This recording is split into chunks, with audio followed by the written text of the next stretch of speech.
এটা কাউৰী হাঁড়িডোখ পালে হাঁড়িডোখ পাই কিনে ওপৰলৈ উঠিলে কিহৰ ওপৰত উঠিলে গছৰ ওপৰত তাৰপিছত কাউৰীডোখ উঠিলে তাৰপিছত সিহঁত আহিলে তাৰপিছত তুমি ধুনীয়া গান এটা গোৱাচোন গালে তাৰমানে কি হ'ল কাউৰীজনী মানে ক'লে যে তুমি বৰ ধুনীয়া গান গোৱা হয় নাই মই গান এটা গাই শুনাবা নেকি শিয়ালটো যে টেঙৰ হয় নাই তেনেকৈ ক'লে তাৰপিছত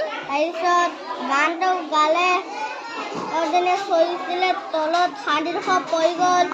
সি সঁচাকৈ বুলি ভাবিলে কাউৰীজনীয়ে হয় নাই আৰু কা কা কৈ দিব লওঁতে মুখৰ পৰা কি হ'ল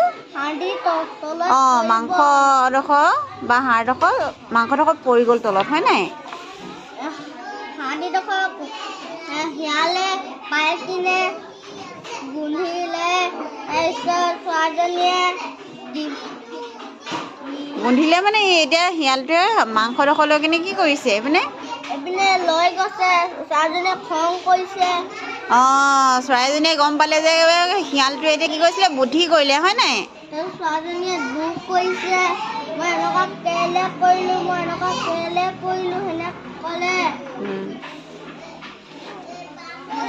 হৈ গ'ল ভেৰি গুড কি নাম তোমাৰ কৈ দিয়াচোন নমস্কাৰ মোৰ নাম শ্ৰী ৰিদীপ মৰাণ কোন শ্ৰেণীত পঢ়া তুমি ক শ্ৰেণীত